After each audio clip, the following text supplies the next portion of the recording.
नमस्कार शेतकरी मित्रांनो, मी दत्तात्रय आहे. आज आपण आलो आहे दापोलीमध्ये.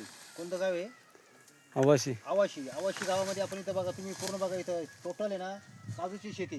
काजूच्या शेतीमध्ये 2 शेतीमध्ये आपण आंबा लागवड केली आहे. इथं बघा, आता हा आंबा आहे जपानी झेन नावाचा आंबा. हा वर्षातून 2 ते 3 वेळेस येणार आहे. म्हणजे मागच्या वर्षी आम्ही लागवड केली, त्याला आता आंबे, आता झाडावर आंबे आहेत आमच्याकडं. त्याच पद्धतीने आता आंबा लागवड केली आपण. त्याच्यामध्ये बघा तुम्ही, आंब्यानंतर परत इथं काजूच्या लाईनमध्ये, इथं बघा तुम्ही काजूच्या लाईनमध्ये इथं त्यांनी हे लावलं आहे, रक्तचंदन झाड. अशी जागोजागी रक्तचंदन लावले आहे त्यांनी. आणि आपण काय केलं, त्याच्यामध्ये सुद्धा आता आपण पेरू लावला आहे. हा पेरू आहे बारमाही पेरू, सदाबहार पेरू. बघा तुम्ही, सदाबहार पेरू हा पण 2-2 फुटावर लावतो.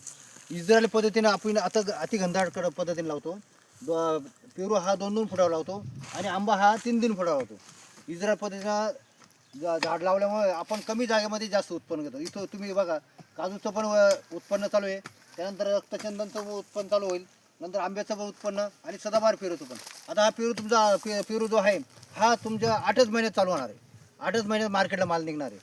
तर तुम्हाला जर काही संपर्क करायचा असेल तर माझा नंबर आहे 99 22 59 0860. धन्यवाद.